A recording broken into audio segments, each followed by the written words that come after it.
psikolinguistik.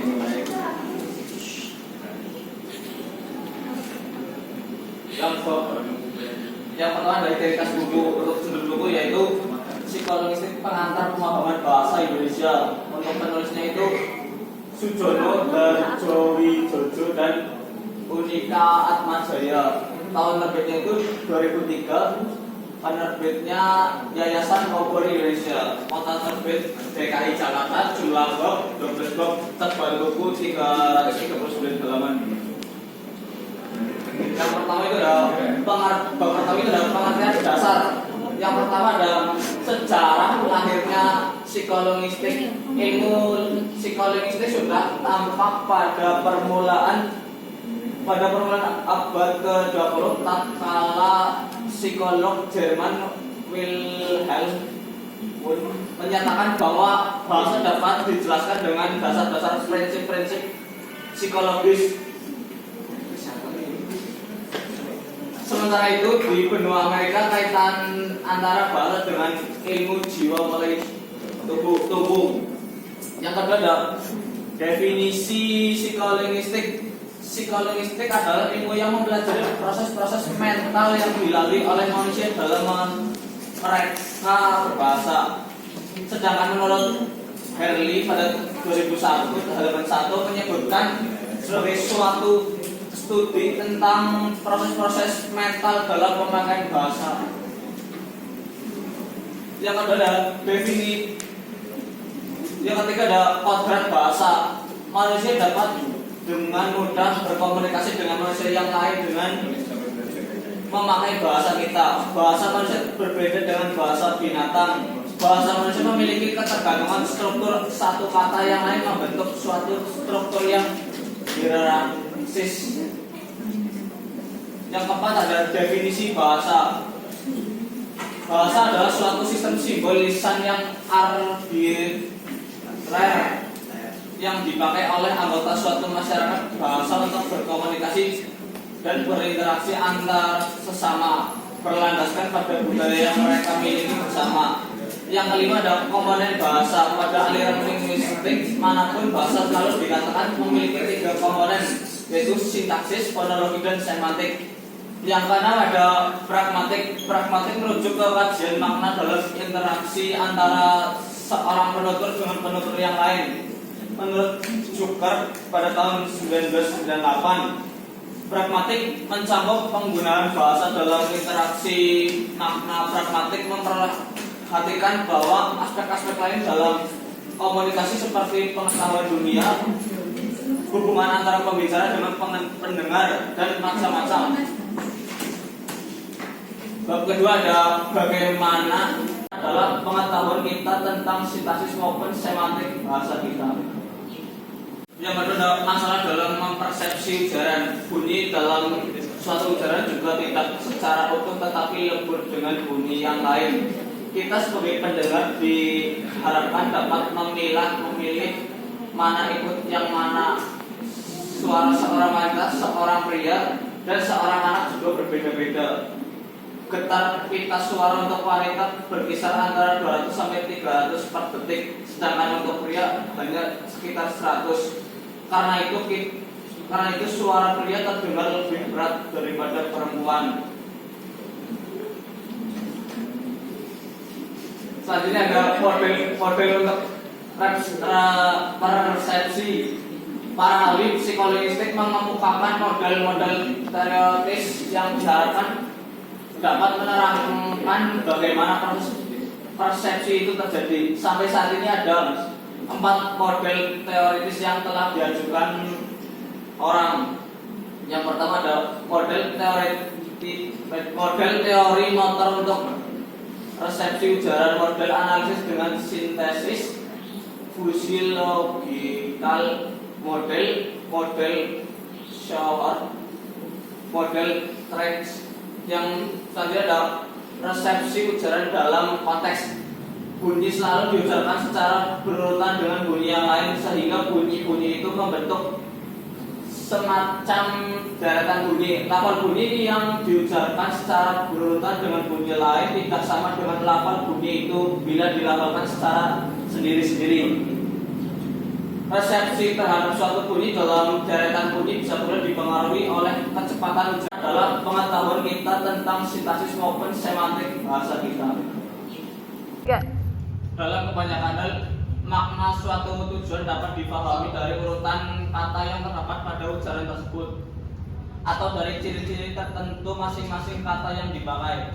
Makna suatu kalimat ternyata tidak hanya ditentukan oleh wujud permukaan yang kita dengar atau kita lihat saja, tetapi bahkan terutama oleh representasi yang mendasarinya.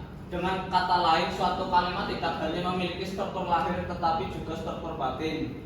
Yang kedua ada proposisi. Untuk memahami ujaran itu kita harus meramu bunyi dan kata-kata itu sehingga terbentuklah representasi makna yang mendasarinya. Yang sering terjadi pada manusia adalah bahwa begitu suatu reposisi kalimat dipahami, kata-kata yang mewakilinya menjadi tidak penting lagi. Kita bahkan sering lupa kata-kata apa persisnya yang dipakai oleh penutur tadi. Hal ini terbukti dengan kenyataan bahwa kalau kita harus menyatakan proposisi tersebut, belum tentu kita akan memakai kata-kata dan urutan yang sama. Selanjutnya ada konstituen sebagai realita psikologis. Dalam analisis bahasa kita selalu disodori dengan pemotongan kalimat menjadi berbagai bagian yang masing-masingnya dinamakan konstituen. Konstituen bukanlah sekadar potongan kalimat yang sifatnya arbitrary saja. Pemotongan kalimat menjadi konstituen mempunyai landasan psikologis maupun sintaksis yang kuat. Konstituen merupakan suatu kesatuan yang utuh secara konseptual. Pemotongan kelompok kata di luar konstituen akan mengganggu komprehensi kita. Selanjutnya ada strategi dalam memahami ujaran. Pengetahuan tentang dunia yang sifatnya tidak universal adalah pengetahuan yang spesifik terdapat pada budaya atau masyarakat tertentu. Strategi-strategi sintaksis untuk membantu kita memahami suatu ujaran. Pengetahuan tentang dunia memiliki gradasi yang berbeda-beda. Ada yang universal, ada yang lokal, dan ada pula yang aksidental. Di samping pengetahuan tentang dunia, dalam memahami ujaran kita juga dibantu oleh faktor-faktor sintaksis. Struktur konstituen inilah yang membantu kita memahami ujaran. Dengan kata lain, kita memakai strategi-strategi sintaksis untuk membantu kita memahami suatu ujaran. Strategi-strategi ini antara lain, yang pertama adalah setelah kita mengidentifikasi kata pertama dari suatu konstituen yang kita dengar. Yang kedua adalah setelah kita mendengar suatu verba, carilah macam serta jumlah argumen yang selaras dengan verba tersebut. Yang ketiga, tempelkanlah tiap kata baru pada kata yang baru saja mendahuluinya. Yang keempat ada, pakailah kata atau konstituen pertama dari suatu klausa untuk mengidentifikasi fungsi dari klausa tersebut. Dan yang kelima ada, pada bahasa tertentu seperti bahasa Inggris, afiks juga dapat memberikan bantuan dalam pemahaman. Selanjutnya ada ambiguitas, kalimat yang bermakna lebih dari satu yang umumnya disebut sebagai kalimat yang ambigu atau taksa. Kalimat yang ambigu memerlukan waktu yang lebih lama untuk diproses.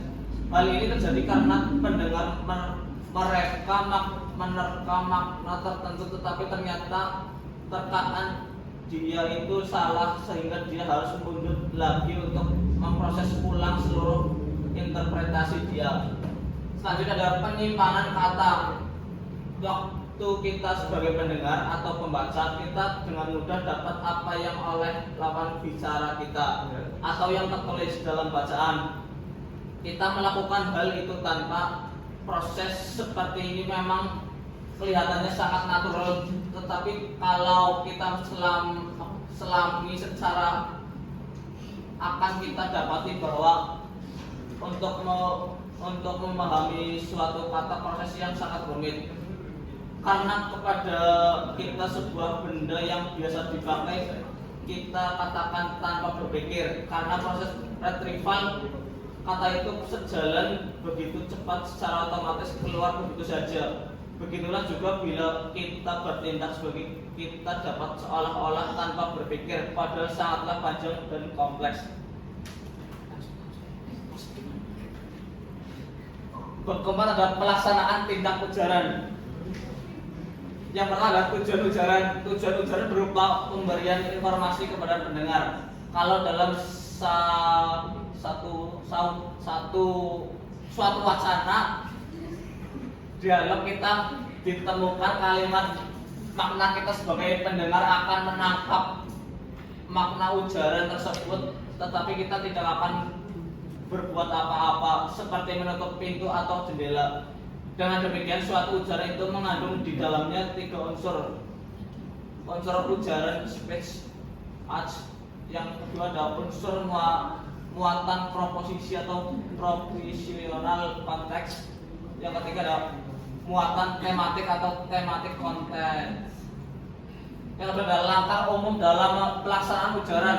Ujaran hanya representatif, direktif, komisif, ekspresif, dan atau deklarasi. Bila ujaran yang kita dengar adalah representatif, maka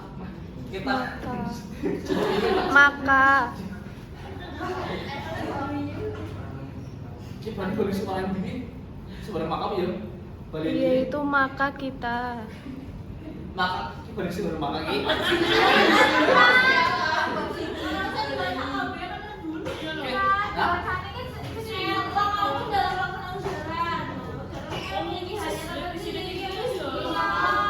apa pakai?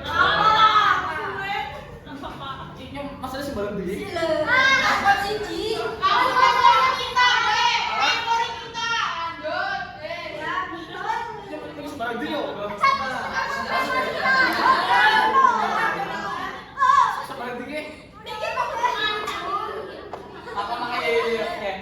Maka kita memang tidak diharapkan untuk bertindak apa-apa kecuali mungkin untuk menyimpan makna ujaran itu dalam memori kita.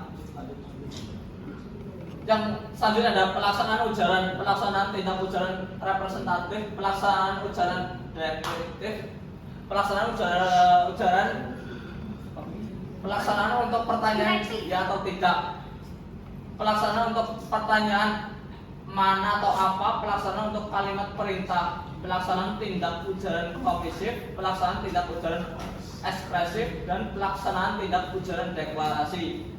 Selanjutnya ada pelaksanaan ujaran tak langsung. Ujaran tak langsung artinya apa yang dinyatakan dengan apa yang dimaksud tidak sama. Ujaran ini lebih suka untuk dilaksanakan karena ada satu fase tambahan yang harus dilalui, yakni fase untuk mentransfer dari mana literal ke mana yang tak langsung ini. Dalam hal ini, prinsipal yang dinamakan prinsipal kooperatif sangat membantu. Pada dasarnya prinsip ini memberikan landasan mengapa masih dapat saling berkomunikasi.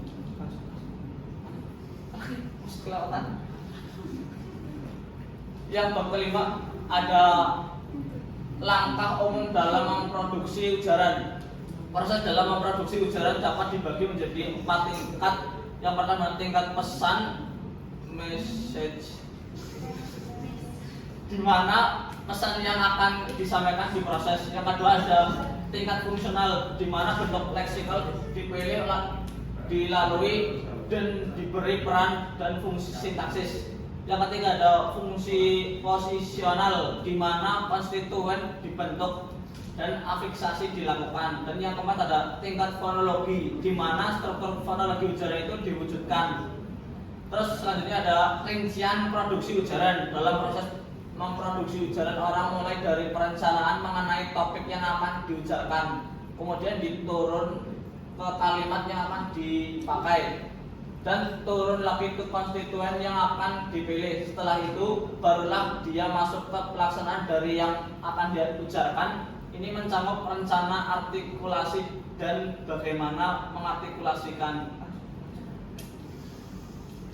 Bab ke-6 ada senyapan dari kelir lidah yang dipakai untuk proses mental yang terjadi pada waktu kita berujar ada dua macam, yakni pause dan kekeliruan atau error.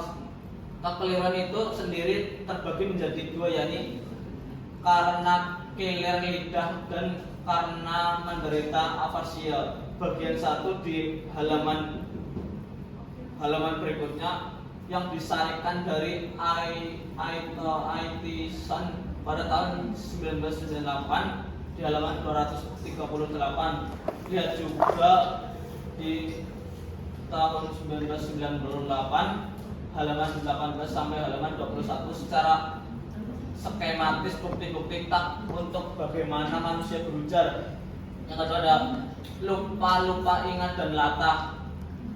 Ada satu gejala lain dalam bicara yang dengan ingatan kita tidak ingat akan suatu kata yang mungkin sudah lama tidak dipakai, akan tetapi dia tidak lupa benar kata itu. Gejala seperti ini di dalam bahasa Inggris gejala tip of the tongue. Dalam bahasa Indonesia di buku ini diusulkan istilah gejala lupa ingat. Tadi ada artikulasi kalimat proses untuk mewujudkan konsep menjadi bunyi setelah melalui di atas ihwal tersendiri. Di sini terkait pula proses yang dengan dan struktur otak kita tanpa masuk terlalu dalam dulu pada bagaimana otak itu berfungsi adalah sebagai berikut. Setelah kata untuk calon kalimat itu selesai diproses dan akan diucapkan, maka bagian otak yang bertanggung jawab mengenai pengujaran. Proses artikulasi untuk bunyi disesuaikan dengan keadaan aparatus ujaran yang kita saat itu.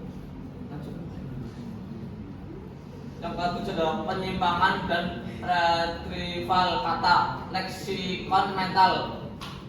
Mental leksikon dapat diibaratkan sebagai gudang di mana kita menyimpan barang. Akan tetapi gudang ini bukan gudang karena tidak banyak barangnya itu yang unik, yakni kata, tetapi cara juga sangat rumit. Kita bisa menemukan barang yang kita cari untuk berbagai macam yang masuk. Permintaan itu bisa berupa bunyi, wujud fisik, wujud grafik, atau satu barang dengan barang lain.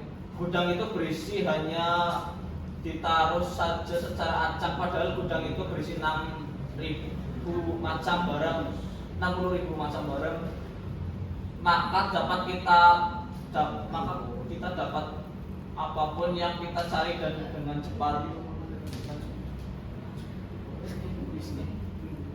Model penyimpanan dan retrieval kata. Para psikolinguistik mengajukan model teoritis. Model-model ini terbagi menjadi dalam dua kelompok besar.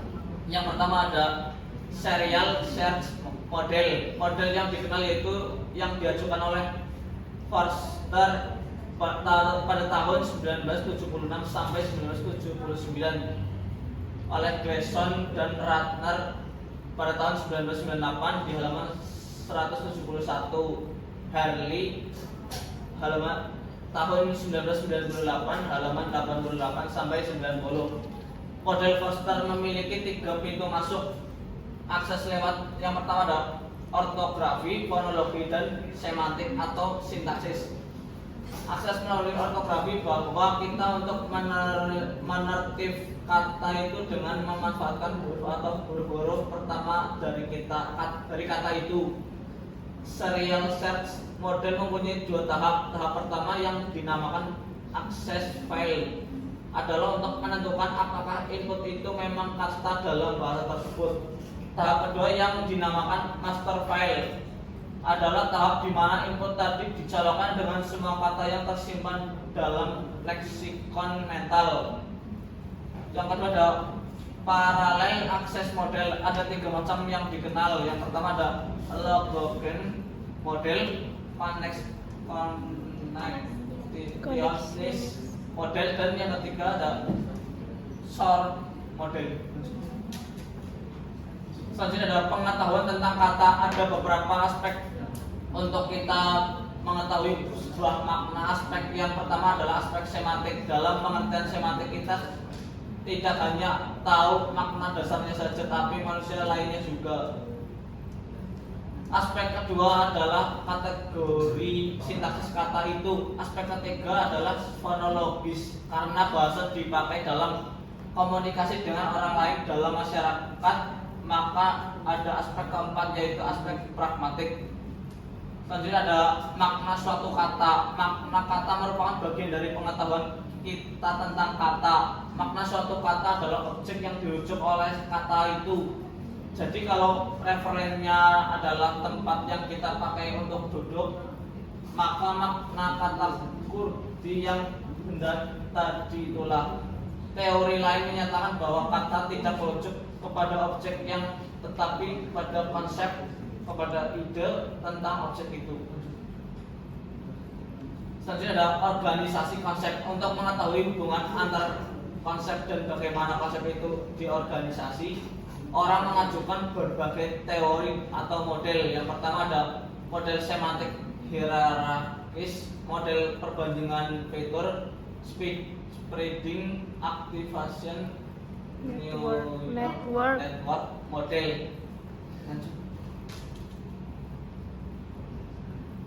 Selanjutnya ada landasan biologis pada bahasa, perkembangan alat ujaran.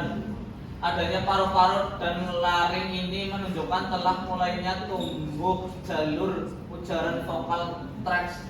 Meskipun bunyi yang keluar barulah desain pernapasan saja. Alat-alat penyuara seperti paru-paru, laring, faring, dan mulut pada dasarnya sama dengan yang ada pada mamalia lainnya. Hanya saja pada manusia alat-alat ini telah lebih berkembang. Perbedaan manusia dengan binatang adalah struktur organisasi otaknya. Terus yang kedua ada struktur mulut manusia vs binatang. Versus binatang. Meskipun ada kemiripan antara manusia dengan simpanse, namun kemampuan mereka berkomunikasi dengan bahasa berbeda. Perbedaan kemampuan ini sifatnya genetik, artinya manusia dapat berbahasa sedangkan primat lain tidak, karena komposisi genetik antara kedua kelompok primat ini berbeda. Secara proporsional, rongga mulut manusia adalah kecil. Untuk ini membuat manusia dapat lebih mudah mengaturnya. Selanjutnya ada kaitan biologi tentang bahasa. Anak memperoleh bahasa dengan memilih proses yang sama. Manusia dapat menguasai bahasa secara natif hanya kalau prosesnya dilakukan antara umur tertentu, yakni antara umur 2 sampai sekitar 12 tahun. Di atas umur 12 orang tidak akan dapat menguasai aksen bahasa tersebut karena disebut dengan sempurna. Bahasa adalah fenomena biologis, khususnya fenomena biologi perkembangan.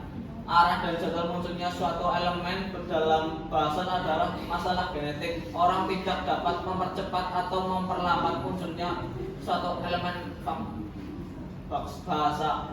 Faktor lingkungan memang penting, tetapi faktor itu hanya memicu apa yang sudah ada pada biologi manusia.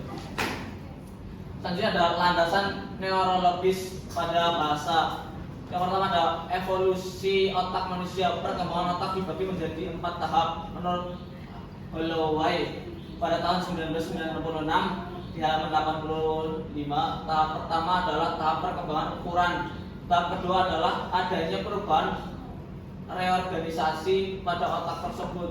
Perubahan ketiga adalah munculnya sistem fiber yang berbeda-beda pada daerah-daerah tertentu melalui korpus callosum. Yang kedua ada otak manusia versus otak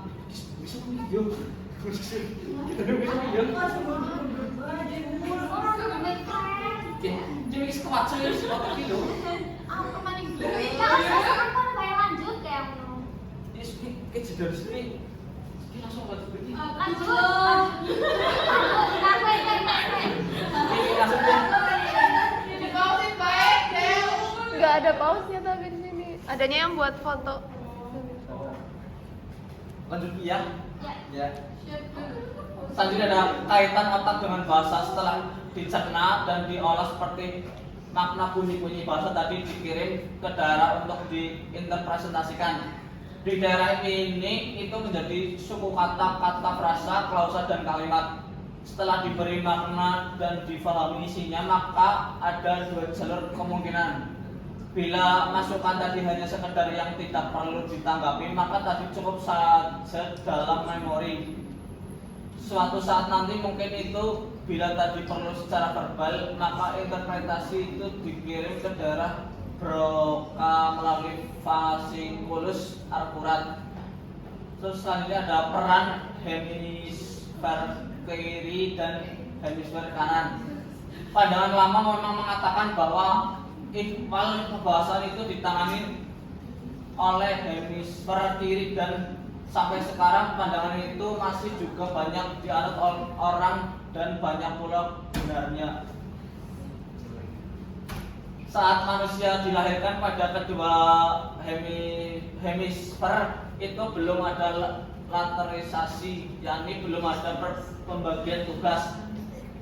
Orang-orang yang hemisfer kanannya terganggu didapati bahwa kemampuan mereka dalam mengurutkan peristiwa sebuah cerita atau narasi menjadi kacau.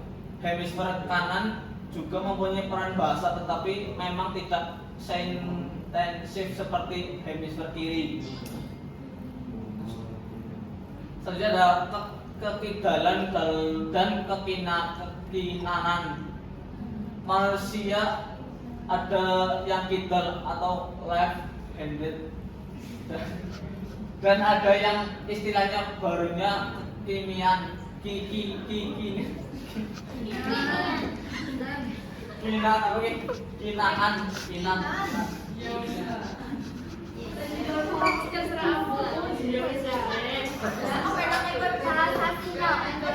Kadar dominasi hemisfer kiri pada orang kidal tidak sekuat seperti pada orang kanan, membuat orang kidal mempunyai masalah dalam hal baca dan tulis. Selanjutnya ada otak pria dan otak wanita. Mengenai otak pria dan wanita ini tidak ada cenderungan yang lebih besar bagi wanita untuk dapat sembuh dari penyakit afasia daripada pria. Begitu juga afasia akan lebih sering muncul pada pria daripada pada wanita saat mereka terkena stroke. Selanjutnya ada metode penelitian otak. Pemisahan hemisfer kiri dan kanan untuk mengobati penyakit epilepsi pada saat pasiennya masih hidup. Orang lebih pasti untuk menentukan bagian mana dari otak yang terlibat dalam kegiatan verbal tertentu. Mengukur fungsi otak dengan memanfaatkan jumlah aliran darah pada daerah-daerah otak yang sedang aktif. Dengan kemajuan teknologi, memang banyak kemajuan yang telah dicapai mengenai kaitan antar otak dan bahasa. Tetapi dari segi masalah yang kita hadapi, kita baru melihat ujungnya saja. Masih banyak lagi yang harus diteliti. Selanjutnya ada pemerolehan bahasa. Sejarah kajian pemerolehan bahasa periode buku harian adalah dari tahun 1876 sampai tahun 1926. Pada masa ini kajian pemerolehan bahasa anak dilakukan dengan peneliti mencatat apapun yang diucapkan oleh anak dalam suatu buku harian. Periode sampai sampel besar hari adalah dari tahun 1926 sampai tahun 1957. Periode ini berkaitan dengan munculnya aliran baru dalam ilmu jiwa yang bernama behaviorisme, yang menekankan peran lingkungan dalam pemerolehan pengetahuan, termasuk pengetahuan bahasa. Metode penelitian dalam pemerolehan bahasa. Metode penelitian yang dipakai dapat berupa observasi. Dengan kemajuan teknologi, data diperoleh dengan merekam ujaran maupun tingkah laku anak saat berujar, baik secara visual maupun auditori.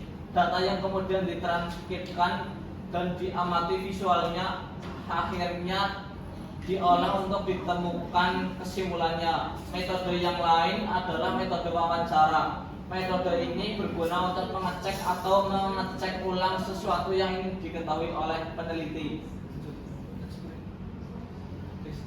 bahasa ibu versus bahasa sang ibu. Bahasa ibu adalah bahasa pertama yang dikuasai atau diperoleh anak. Bahasa sang ibu adalah bahasa yang dipakai oleh orang dewasa pada waktu berbicara dengan anak yang sedang dalam proses memperoleh bahasa ibunya.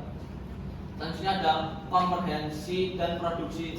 Kosakata yang dipakai oleh orang dewasa secara aktif adalah lebih rendah daripada kata-kata yang dapat kita mengerti.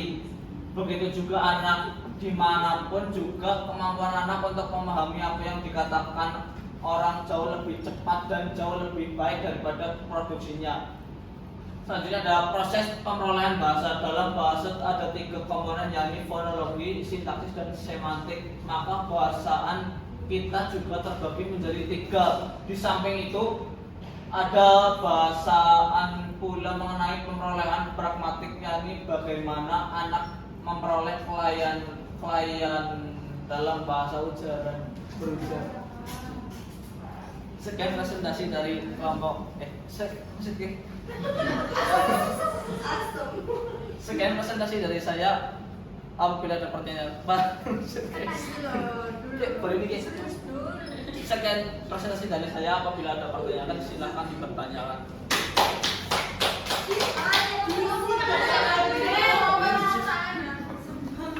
Ya. Silakan yang ingin bertanya.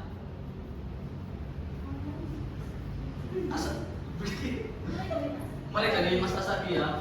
Baik. Sebelumnya perkenalkan, nama saya Sabi Muktir Andika dengan nilai 50 atau 50. Izin untuk bertanya kepada Abdul sebagai presenter. Untuk pertanyaan sendiri itu tentang isi dari PPT ada dijelaskan mengenai model coklat dan juga dress. Tapi dari yang saya dengar itu belum dijelaskan secara lengkap mengenai 2 model itu, sedangkan dari saya pribadi itu belum mengetahui. Nah, dari saya meminta jawaban atau meminta informasinya mengenai pengertian atau maksud dari model coklat dan juga dress. Terima kasih. Selanjutnya Mbak Audrey. Baik, saya Audrey Olga dengan NIM 45 izin bertanya. Tadi ditampilkan dalam slide yaitu tindak ujaran representatif dan tindak ujaran direktif. Tolong Mas Abdul jelaskan menurut Anda dan berikan contohnya. Terima kasih. Ya, selanjutnya Mbak Brenda. Ya, saya Brenda Dara dengan 53 izin bertanya. Tadi dijelaskan di PowerPoint disebutkan bahwa ada universal absolut dan tendensius. Sebenarnya apa yang dimaksud dengan 2 universal itu dan apa perbedaan dari kedua universal? Terima kasih. Saya izin menjawab dari pertanyaan Mas Asadi yang bertanya tentang apa yang dimaksud dengan model Shepard dan Threads.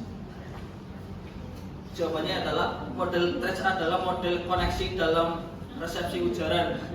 Model ini didasarkan pada struktur yang disebut threads, yang merupakan struktur pemrosesan dinamis yang terdiri dari jaringan unit threads, berfungsi sebagai memori kerja sistem serta mekanisme pemrosesan perseptual.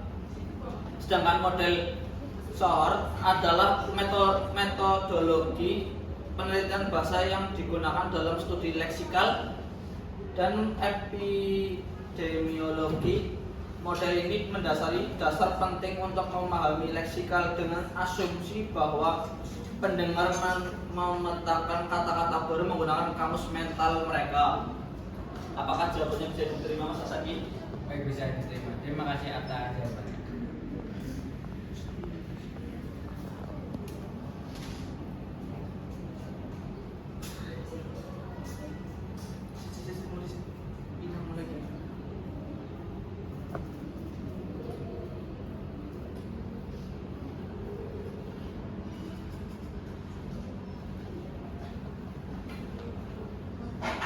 Selanjutnya saya akan menjawab pertanyaan dari Mbak Audrey.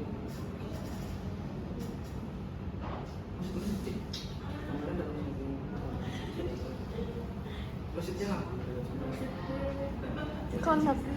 Oh, udah kakean kayak apa sih sebenarnya kepotong-potong Jawabannya terus. itu pertanyaan tentang suatu keadaan di dunia, kebenaran dan atau proposisi yang benar. Contohnya Budi berhenti memukuli istrinya. Terus yang kedua ada penutur biasanya melakukan tindak ujaran agar penutur melakukan sesuatu. Apakah jawabannya bisa diterima Mbak Audrey? Ya bisa, terima kasih jawabannya Mas Abdul.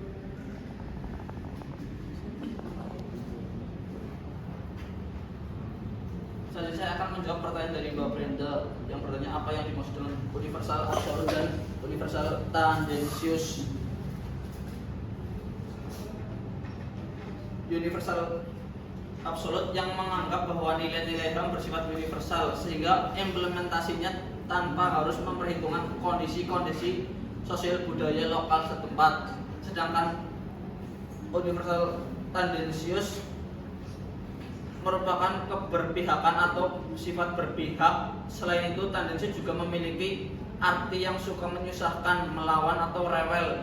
Dengan demikian, arti universal tendensius adalah kecenderungan untuk berpihak terhadap suatu masalah, pandangan, gagasan yang bersifat kontroversial yang menyusahkan lawan. Apakah sebenarnya bisa diterima? Ya bisa diterima, terima kasih. Sekian presentasi dari saya. Kurang lebihnya saya mohon maaf. Wassalamualaikum warahmatullahi wabarakatuh.